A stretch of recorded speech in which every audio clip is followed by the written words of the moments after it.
Going to share my screen. All right. So, good afternoon, everyone. My name is Leigh. I'm the CVA. I'm the Community Volunteer Ambassador for the Santa Monica Mountains National Recreation Area. And I'm going to go ahead and read off our general consent statement. So, as a visible disclosure, we'd like to inform any participants that any and all Zoom series is and will be recorded. The purpose of this is to provide the Zoom series to those who participated or missed out on the session. It is also provided the information for participants to refer back to. In addition to the visible disclosure, this statement will be orally stated at the beginning of each Zoom series like I am right now. Now I'm going to stop sharing and hand it off to Xochitl. All right, hi everyone. My name is Xochitl. I am a interpretive park guide here at the Santa Monica Mountains National Recreation Area. Let me go ahead and start with sharing my screen for my presentation.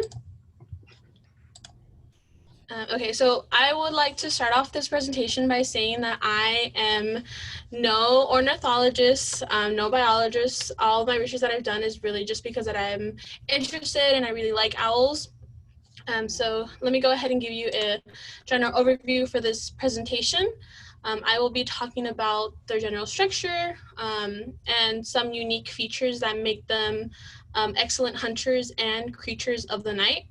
I will be talking about the owls that we have here at Samo, and then in the end, some questions. So in general, owls are raptors or birds of prey. They are also have different symbolism. They can be seen as a symbol of wisdom or knowledgeable, but they are also associated with death in some cultures. And that's because some cultures believe that they are actually, they accompany the individual to their afterlife. And also a lot of people are scared of them just because of their eyes and also just because a lot of them are creatures of the night. There are about 250 species worldwide, and they're found everywhere except Antarctica. The lifespan is about 34 years, but that's about the type of owl that has been known to live as that long. But typically, their survival rate is a lot lower. There are two different types of owls, I guess you can say. The order is strigiforms. I hope I'm saying that right. And the first type is the Titonidae. I believe that's how it is, and that is mostly referred to as the barn owl. So we have a barn owl here on the top. And they differ because of their face shape. So they have more of a heart-shaped face, and their eyes are actually a lot smaller than other owls. The more common owl are known as Strigidae, and their faces are a lot rounder. Owls vary in their shape and size. They're typically, pretty average or a little bit bigger than most or regular birds of prey, but they can also be very small. For example, we have here the elf owl. They can be as small as 4.9 inches and get as big as 5.6 inches. So their diet will consist of mostly rodents, rabbits, even birds at times. There are actually some owls that will eat other owls. They are also known for eating snakes, as you can see here. This is a giant eagle owl, which is found in Africa. They will also at times eat different reptiles or like frogs and insects, especially the smaller type of owls, like the elf owl will eat a lot more insects than rodents. They're typically active at night or nocturnal, but they can also become diurnal depending on the area that they live in. Their habitat will consist of different areas, as I did mention, but they typically do not, I guess you can say build, they don't really build their nests, but they will take over nests that other animals or birds have created. They will also in like crevices, mostly of trees and also old buildings. So on the left here, we have a screech owl. And as you can see, their feathers actually help them camouflage really well. And also areas that they have been found in are in cacti. So here you can see this is the elf owl in a saguaro cacti. And these holes are typically made by woodpeckers. This one we have a barred owl in the middle. And another thing that owls are mostly known for are their calls. A lot of people believe that all owls make the sound like who, but a lot of different owls have their unique sound, and really only the great horned owl makes that who sound. And to show you all of some examples of some calls, I have a couple videos. This one will go over a lot of different species.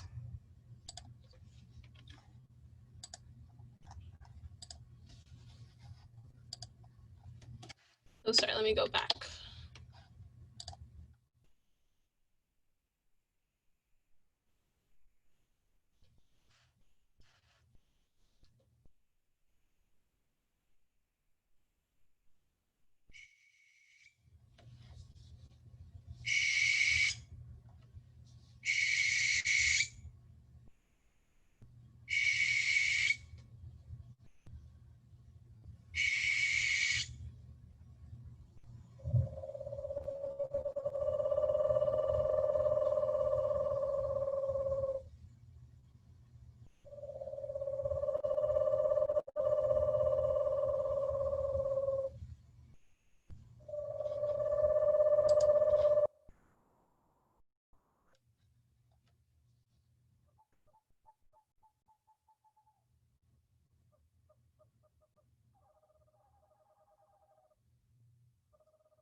So these are one of the most common sounds owls make, but there are also other owls that make unique sounds.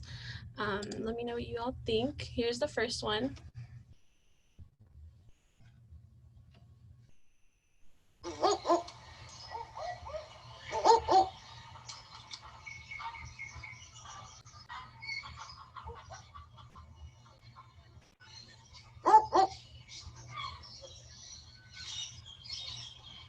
So this one is known as the barking owl or the winking owl. This one's actually native to Australia and Papua New Guinea. There's also the snowy owl.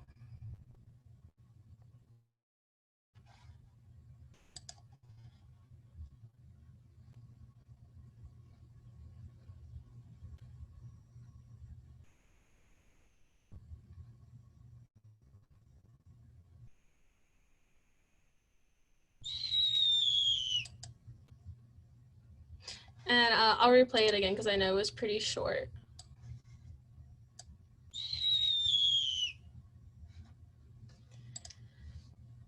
There are also other sounds that owls will make specifically during their mating season.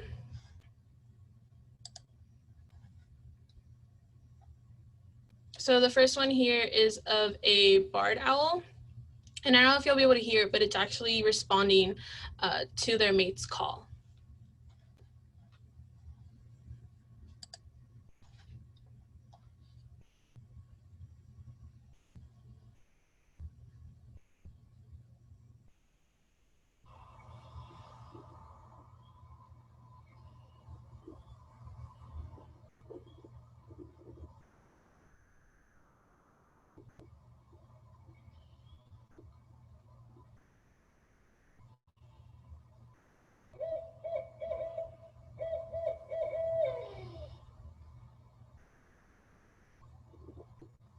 I'll play it again for y'all to hear.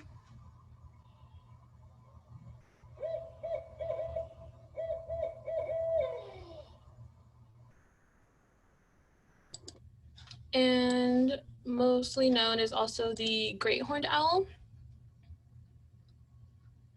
This one, I have another video where you'll actually get to hear their who a little bit more specific, but this just goes to show how they will alternate or change their calls for their mates.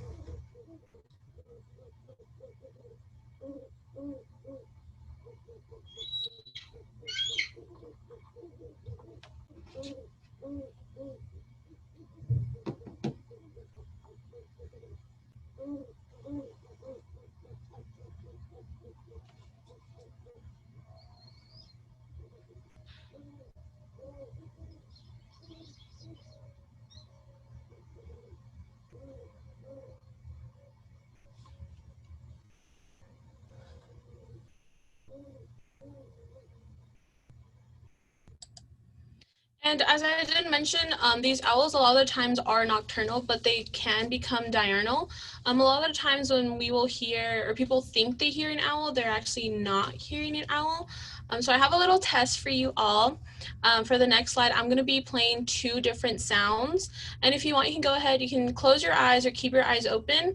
And I'm going to play two different sounds. So try to think or guess which sound you think the owl is.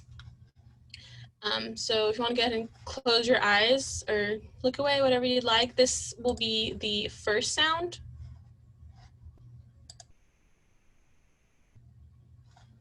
Give it a second.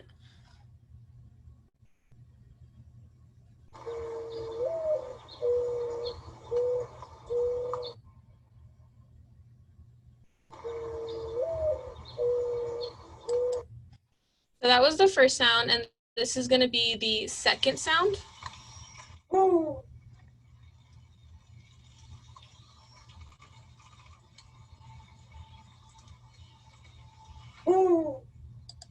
right, you all can open your eyes. And if I can get a show of hands or a thumbs up, how many of you believe the first sound was the owl? Okay, how about a raise of hands or show of hands for those of you who think the second sound was the owl? All right, that was really good, everyone.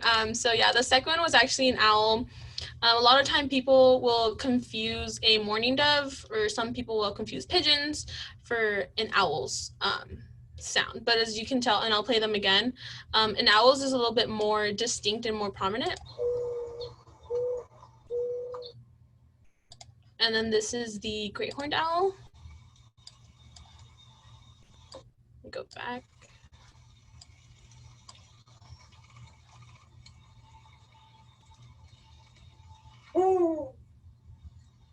So it is longer and more predominant, that whoo sound. One great feature that owls have are their eyes. They actually have binocular vision, which means that one eye sees a little bit better or at a different angle than the other eye. So when those two overlap, that's when they're actually able to focus in on an object. Their eyes are actually very, very big compared to their body size. I actually have a skeleton here I'm going to show you all. This is a skeleton of a great horned owl. So as you can see, this is their eye right here, and it's actually pretty big. To put in comparison, if we were the same size or the same structure as owls, our eyes would be as big as grapefruits. So if you can just imagine how big they are in their skull. And because their eyes are so big, there's actually not enough space in their eye muscles or in their skeleton to really move around. And for that, they compensate by moving their neck around, as you can see here in this picture. So how many of you believe that owls can turn their heads 360 degrees? So feel free to raise your hand, put a thumbs up. No? So owls can actually turn their heads 270 degrees, which makes a big difference.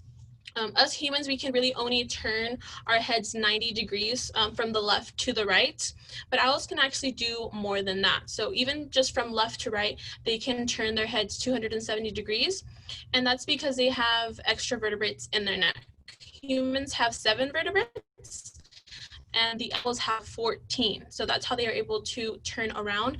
But not only are they able to turn their heads from left to right, they can actually turn their heads sideways, like this, and even at times they're also able to turn their heads almost upside down. And they're also able to do this because of the blood vessels that they have in their necks. So as humans, if we were obviously able to turn heads at a specific angle or a certain way, we would break our necks or not really survive it.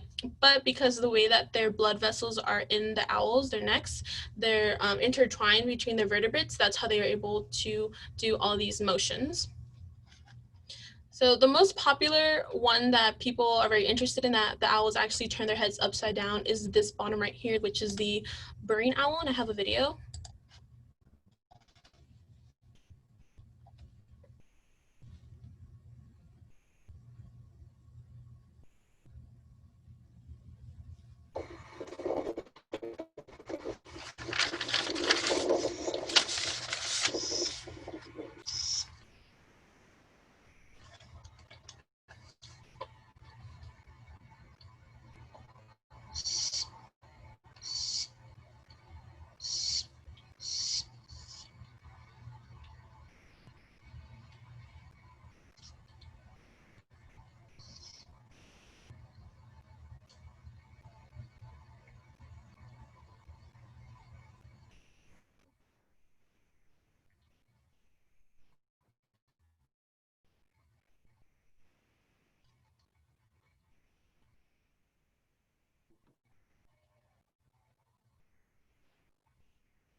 And the reason that these owls will move their heads around that way is to get a better perspective of whatever they're looking at, and also to hear. And I'll go a little bit over about their hearing, but another thing that owls will do is that they'll bob their head around, and sometimes it can be pretty intimidating. This is a baby or fledged great horned owl doing it.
And I just want to again reiterate the fact that they're able to move their heads and even bob their heads around because of the vertebrates. So again, humans have 7, owls have 14, which is double the amount of vertebrates. Another big feature that I want to focus on are the wings or the feathers of an owl. So compared to other raptors, an owl's wings are a lot bigger and wider. So for example, a falcon has a lot more of a pointier wing. So this is an owl's wing that's a lot wider. And their serrations or their cuts in their feathers actually have helped them become silent flyers. So as you can see at the tips here, they're described as being fuzzy and having the cuts of a comb or a brush. And this actually helps them glide through the air and also reduce the amount of sound that they create. They also, their feathers around their face is almost like a satellite or a dish that actually helps give all the sound into their ears. And there really isn't a way to identify the sex of an owl by looking at it, unless you really have 2, if you're looking at 2 at the same time. But even then it can still be hard because you don't know if you have 2 females next to each other or 2 males next to each other. Typically, the females are a lot bigger, but one won't really, or at least as far as I know, you can't really tell without actually getting one of their feathers and sending it into a lab to get a DNA test. So here's another picture actually really showing the combs in their feathers. Some owls also have tufts. So for example here, and a lot of people confuse their tufts for their ears. Tufts are not their ears. They're actually in the real location that we have them, which are at the sides of our heads or next to our eyes. And I'll talk about their ears, but their tufts also can show emotion. So either if they're scared, some of them will put them down or actually put them up.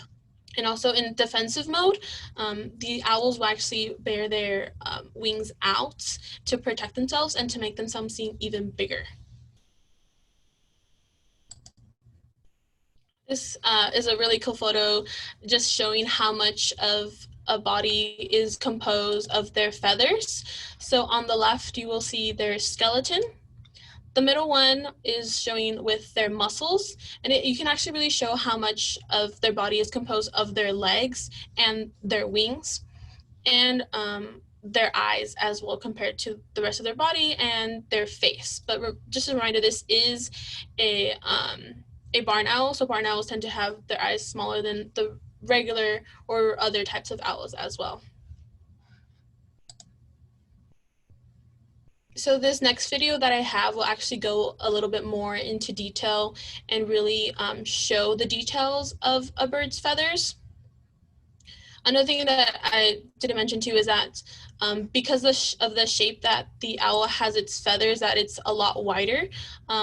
That means that they're not specifically as fast as other birds of prey. But because their wings are a lot wider, they won't need to flap as often, so they'll mostly just glide and they'll have more lift when they do fly. And even with the amount of reduction of the number of times that they flap their wings, it even minimizes the sound that they do make. So this video will show that even more.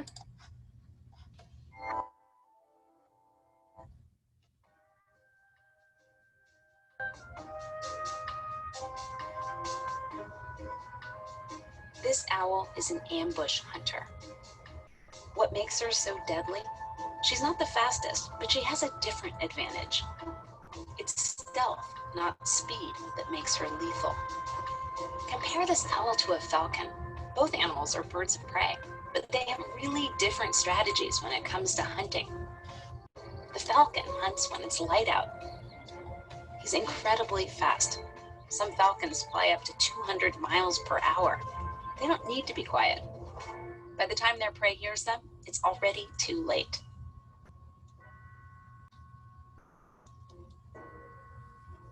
But owls have another strategy. They hunt under the cover of darkness. They're sneaky. She has incredibly powerful night vision, and she can zero in on the location of even the smallest noise. Air rushes over her wings as she flies. In most birds, that's noisy, but with owls, there's almost no flapping sound, no rustling. It's quiet.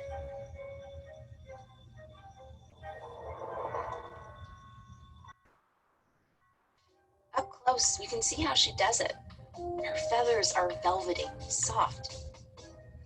That furriness lets the feathers slip quietly past each other during flight, dampen sound like a soft blanket. Compare that to falcon feathers. They're sleek and aerodynamic, but noisy as they slice through the air. And here's another thing. See those projections along the leading edge of the owl's wing, like a pointy comb? Those break up the wind as it flows over the top of the wing. The feathers at the trailing edge of the wing break up the wind even more. Compared to a falcon, these feathers look kind of jagged, right? But that jaggedness means almost no whooshing sound that would alert their prey.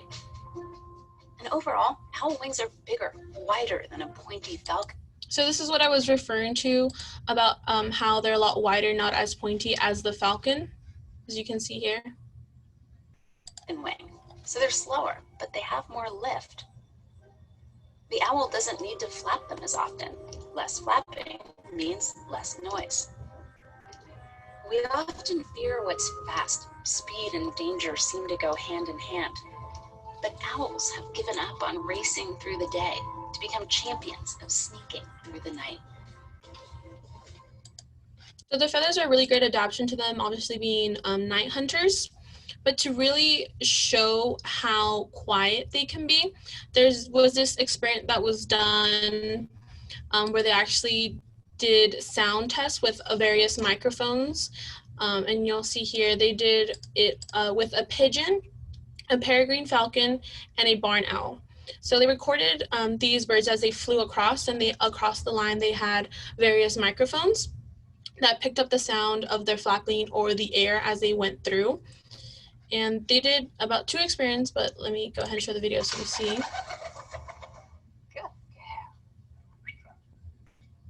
Oh, she's... No.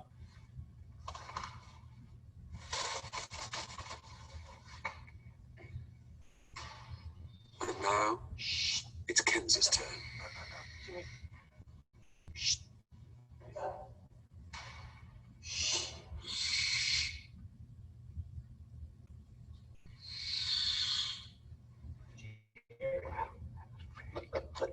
No, nothing at all. Absolutely quiet. It's amazing.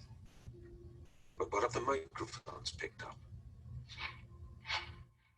The decibel waveforms show the sound being generated by the birds in flight.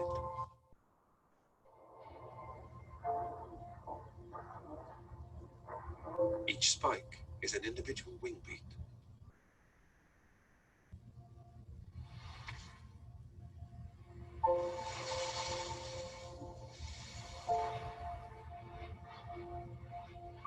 So each big spike is either a really big flap noise or an individual flap of their wings.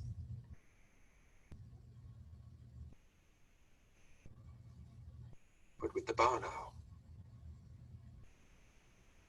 there's almost nothing. Even our array of super-sensitive microphones fail to pick up any sound of Kenza in night. It's the owl doing exactly the same.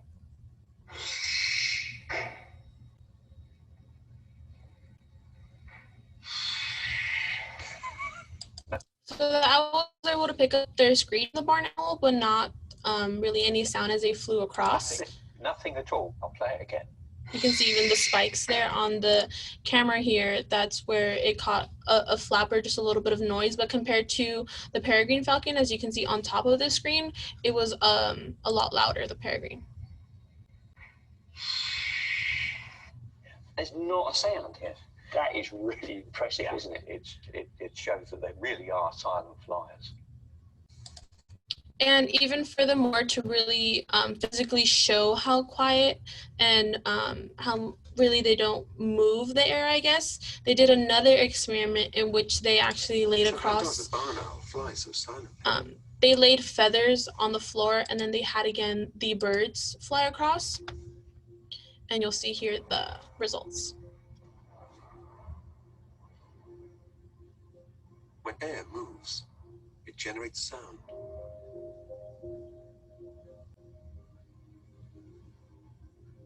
The more movement, the greater the sound. The pigeon's large body and small wings mean it can't stay airborne without a lot of fast flapping. This creates turbulence in the feathers below.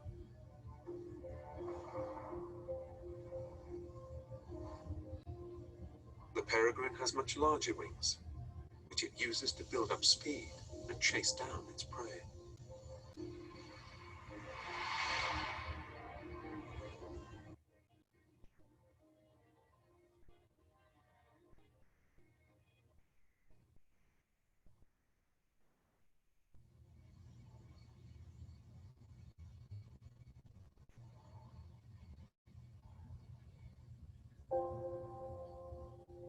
The barn owl is far more graceful.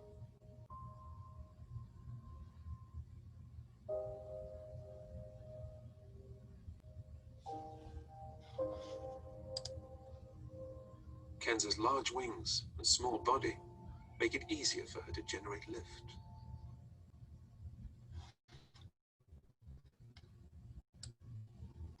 So So just one gentle wind beat sees her gliding effortlessly through the air, creating little more than a whisper in the feathers below. So as you can see, there really were hardly any feathers that were moved just until just the one end. Gentle wind beat sees her gliding effortlessly through the air, creating little more than a whisper in the feather. So it's just in the end that really any feathers moved, and that's kind of how you can see their wings really help them, and also their feathers. Once again, it's their cuts that have the comb-like serrations or cuts that really help filter the air through and have them become silent flyers. Another interesting thing or adaptation that owls have are their hearings. So owls have asymmetrical hearing, which means that their ears are not symmetrical like ours, but they are in the same location around our eye levels and behind their eyes. And one ear is higher than the other, so it's typically their right ear that's above. And because of this, we will actually hear sound at a slightly different time or variation and can hear quote unquote faster than us humans. And with this adaptation with asymmetrical hearing means that owls can actually hear and identify if a sound comes from above, below them, in front of them, and behind them. Although that may not sound, different, you'd be surprised because we can't really hear items that are really behind us or as well as above or below us. But owls are able to do this because of their asymmetrical hearing. So depending if a sound comes to their higher ear first, that's how they are able to identify if a sound is coming from above them, in front of them, or to the side of them. And if a sound comes to their lower ear first, that's how they know if the sound is coming from behind them or below them. In owls, so here's another example of their asymmetrical hearing. And their ears are pretty similar to ours, whereas they have the openings. But remember that I did mention in the beginning that their feathers actually help them tune in and almost create a tunnel for that sound to go into their ears. So their ears are covered with all their facial feathers. So the way that their feathers are formed around their face, it transfers all the sound into their ears.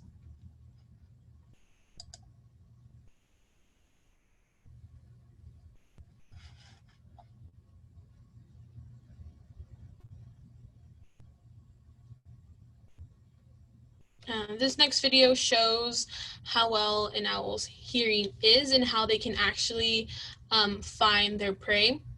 So they're able to identify and find their prey not only through their sight, but also through their hearing.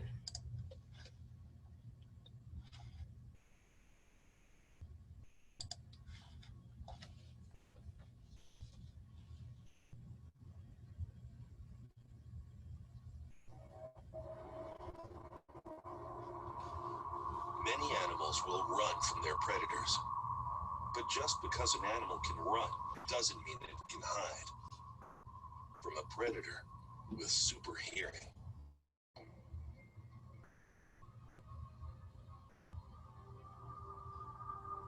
The great gray owl lives in the Arctic, where even in summer, its meal can be buried under inches of snow. To hunt, it locates its favorite prey, mice and other small rodents, by listening for movement far below.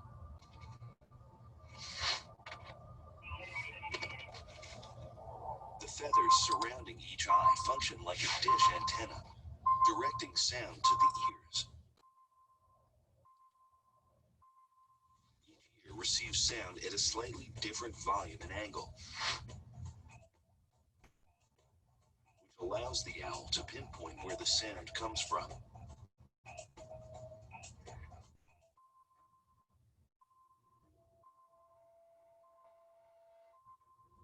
It focuses on unsuspecting prey as much as 2 feet beneath the snow and sets off on the attack.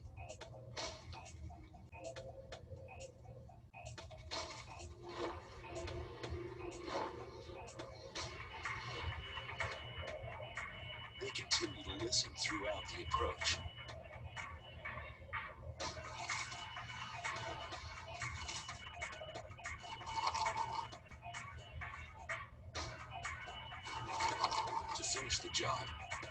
owls have become masters of the dive bomb.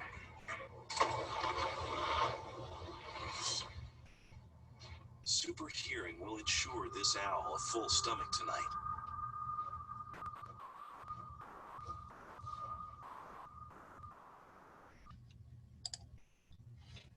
So with their hearing, they're able to use their talons to really grab and grasp their prey. They do have feathered feet, but another really cool adaptation is that they have zygodactyl feet, which a lot of birds or birds of prey don't really have, or it's very few of them that do have it. So zygodactyl feet mean that they are able to move some of their digits around. So the second photo here where the letter A is what typically their feet will look like. So they have 4 feet or 4 talons or digits. But with being zygodactyl feet, it means that they can move around one of their digits. So it'll almost look like a claw when they're both together. And this adaptation is in other few birds that aren't really prey. So I know woodpeckers have them, parrots or parakeets have them. But with this, they're almost able to create a claw to really grasp their prey. And some owls actually eat fish as well. I think other birds, I think the osprey bird have this ability. So that's how they're also able to really grasp their prey. And at times too, they are known to kill their prey instantly with their talons, whether that be breaking their neck or just suffocating it. Their talons and feet will vary in the length and the thickness, as well as the color. So for example, some of them don't have feathers all the way that are connected to their talons. And I have another example here. I don't know if you can see it, but I have some talons here that we use for our programs.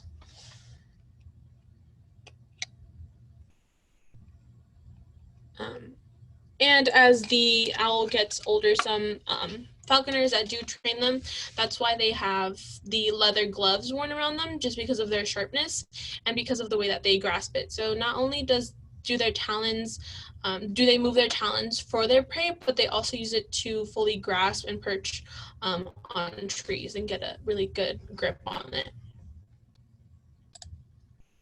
So I'm sure you're wondering what type of owls we have here in the Santa Monica Mountains. We have a couple different species. So we have the barn owl, the western screech owl, the great horned owl, the burrowing owl, and the long-eared owl. I know I personally haven't really seen any owls out in the park when I've been out, but I do know that most commonly we've seen more of the barn owl and the great horned owl. Some people have seen the burrowing owl, and I don't know if I mentioned this, but the burrowing owl, given its name, will actually mostly live on the ground, also with the elf owl. They'll typically take over tunnels or crevices underground that have been made by either badgers, prairie dogs, or ground squirrels. All these other owls will typically live in crevices or in old buildings. So that's the end of my presentation. Does anyone have any questions?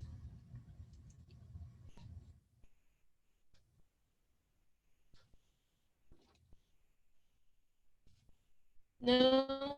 Let me check the chat really quick. Where do each of them live? Like each type of owl, where do they live? The ones that we have here in the Santa Monica Mountains, or in general? Yeah, the list that you just gave us, like some are in trees, some are in the ground. How does that work?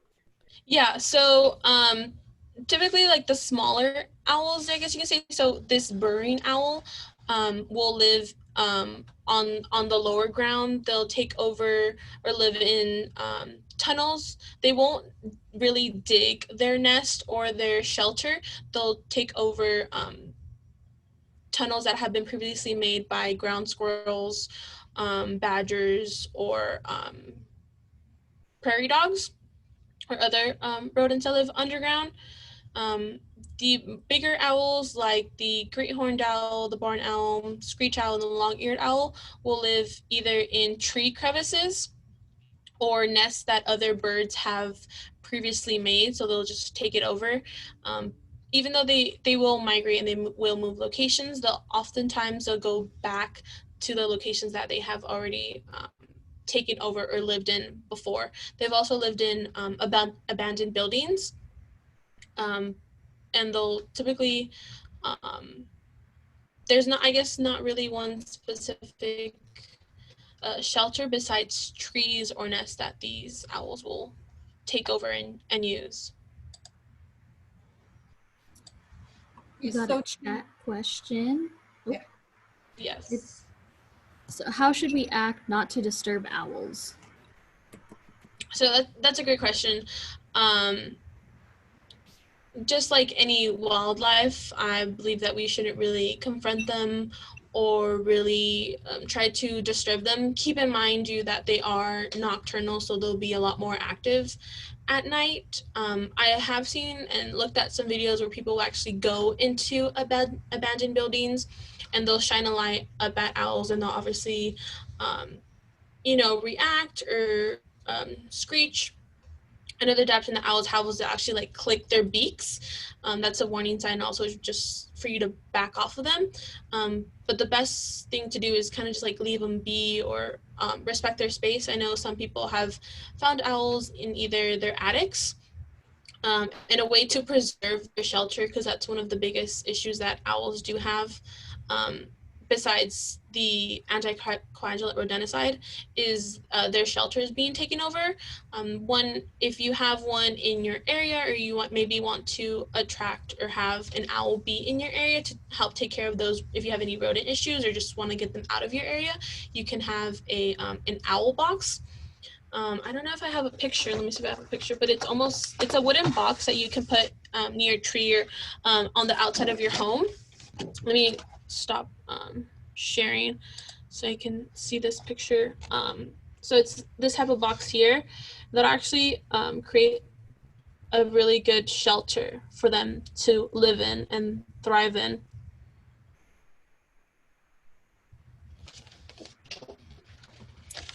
The next question is, how large of a home territory do the species have? Oh, that's a good question. I also missed a question and I misordered. Huh?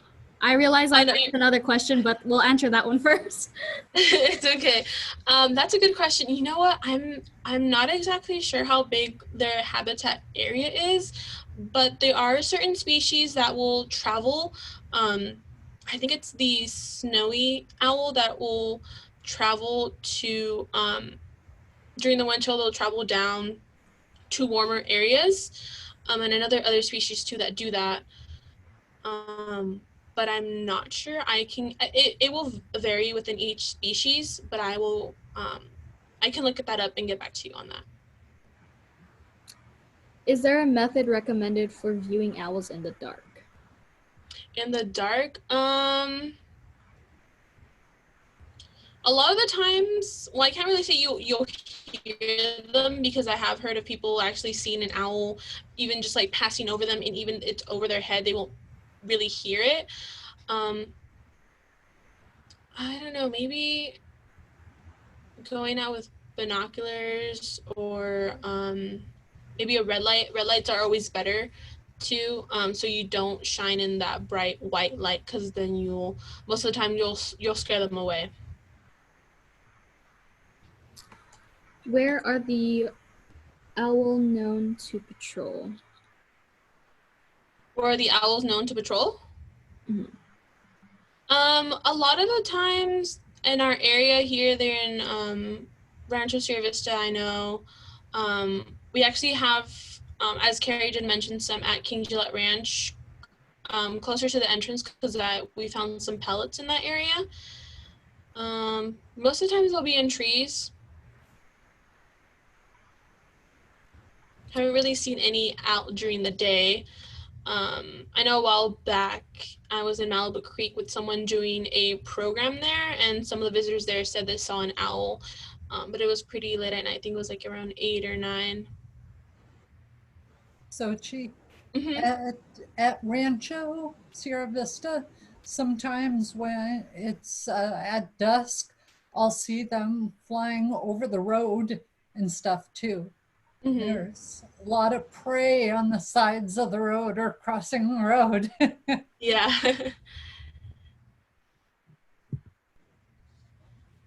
Right. I do not see any more chat questions. Oh yeah, as it was just a comment, sorry, that Ralph made, that some barn owls can be very noisy. I know some people have said that they hear it like right next to their house or next to the windows. So just be aware of that. Obviously they will be loud at night. But it is a good way to help protect their habitat and to also get rid of rodents if you have any issues. That's the more natural way. There was a visitor who said that they knew they had some barn owls because of the screech that they made, but they were also thankful because there were no rats in their entire neighborhood at that time. So someone said, what is the interaction like between owls and other birds of prey?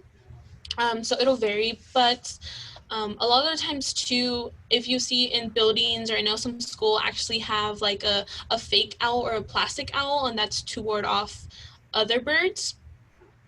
Some owls will also eat other owls, as I did mention, or other birds. But it's mostly, I think, based on territory. But Sarah did mention that she's seen, I think, was it great horned and barn owls at RSV, and they've been doing well with each other in cooperating. So I think it just depends. Obviously, the amount of food that is around in that area too does have a big effect. Does anyone else have any other questions? Somebody asked. Questions. Oh, Yeah, go ahead, Lynn. are they scavengers or do they eat only live prey? As far as I know, I think they really just hunt and go for their own live prey. I don't think they're like vultures and wait around. I mean, obviously, I think like any other animal, they'll take advantage of it, but I do think they prefer to hunt for their own meal. Do you have any advice about putting up a owl box? I would take into consideration the biggest thing would be location. So obviously in a tree, make sure that tree is pretty sturdy. And also if you're thinking about putting an owl box up, I can look at more information on that, but if you want to put it in your area to help control the rats, I would maybe talk to some of your neighbors or kind of tell them what you're going to do so they don't put out the poison for the rats, because that's another issue or threat that these owls have, is the poison in the rats that'll go up the food chain. So that won't really help them. So I think communication would be the best when putting up an owl box in it. The Ojai Raptor Center is where I did a lot of my research and found some information. They have a really good website and tab specifically for the barn or the owl boxes. And I can find that and I can link that to you all so you can have a better idea. And you're going to be following up with more of this presentation next Sunday, right? Yes, that's correct. So next week I will be doing, I will talk about a little bit more of owl pellets, and then I will be dissecting an owl pellet and kind of going through what can be found inside a pellet. Hey, one other question I have for you. Yeah. You showed the young great horned owl chicks kind of bobbing around, and can you explain a little bit more what that bobbing around is doing for them? Yeah. Because they have a purpose, right? Yes, exactly. So a lot of the times you'll see it more in the fledglings or the younger um, birds or owls, and that's because they're trying to figure out exactly what they're seeing. Remember that I said that they do have binocular vision, so one eye sees at a little bit better or different angle than the other. So when they move around their head, they're trying to focus in and really see or figure out what they're looking at. And that's also why they turn their heads at different angles. And sometimes they'll even bob their heads around to get a better sound or better general idea of the sound and what exactly they're looking at. Because if I can play the video again, but in the video you have a couple fledglings and then you have an adult great horned owl. So the great horned owl has a better perspective or can tell what it is, and the fledgling is still trying to figure out what it's seeing. So let me go ahead and go back to that video. Let me see.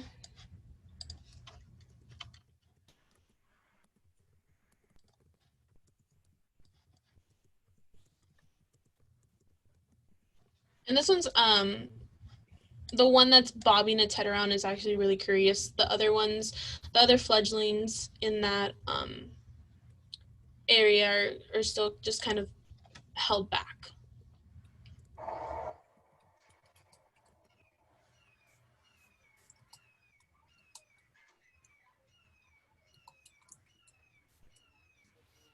So you can see there's other sounds coming from the background, and it could be that the owl is trying to figure out where that sound or who's making that sound, but also the person recording it. They might try to figure out what or who exactly this person or what they're doing when they're recording these owls.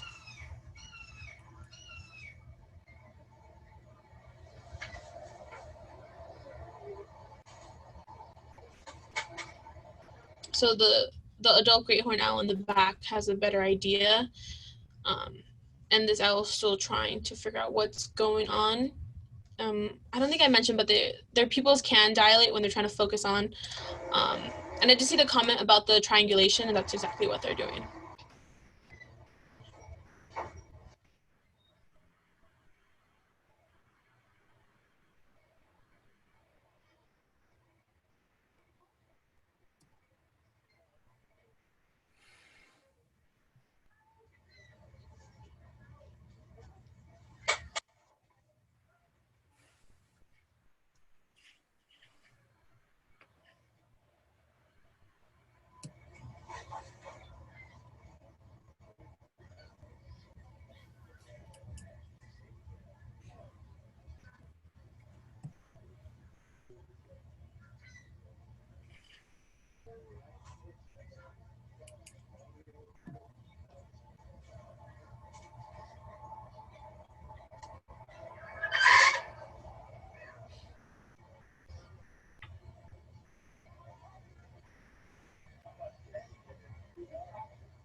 Did that help, Sarah?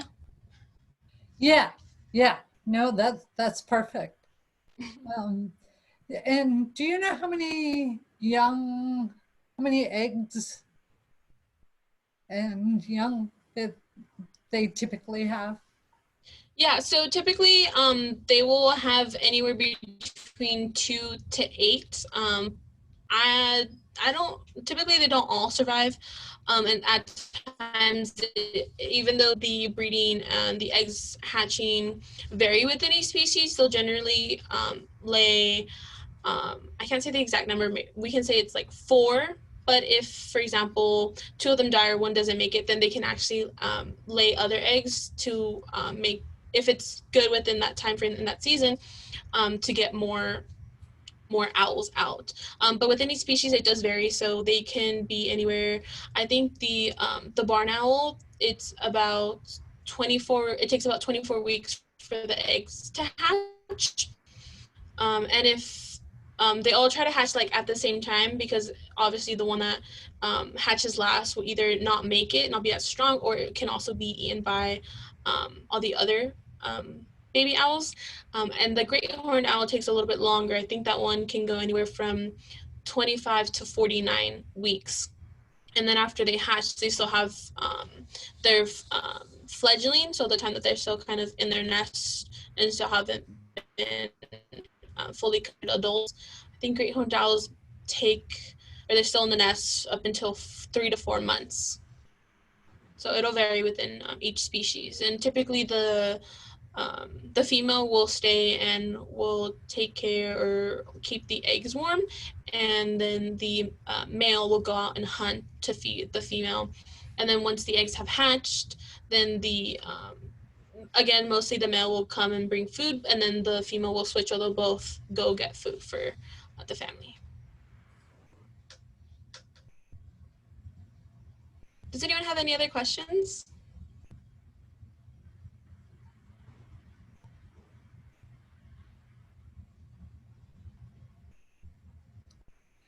I don't see anything else coming in. Just some thank yous. So thank you, Xochitl. And I will tell everyone, I know some people may have been expecting a different presentation, and a few days ago we found out that that presenter could not be with us today. So Xochitl stepped up and last minute and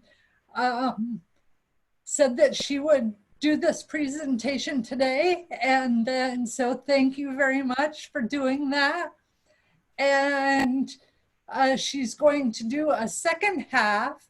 So hopefully you can all join us next Sunday to see the second half with owl dissection. Ooh, not owl, but owl pellet. Yes, owl pellet dissection. I hope you all enjoy this presentation. But yeah, I'm really excited to do the owl pellets. It's a really fun activity. And maybe if you even have time, if you want, you can try to purchase some owl pellets online. So maybe we can do them together, or if not, you can always purchase them later. But I will be doing owl pellet dissection next week. Great. Thank you so much, Xochitl. Thank you. Yeah, no problem. Take care, everyone. Thank you. Take care. Thanks a lot. Look forward to the next one. Yes. All right, bye. Everybody.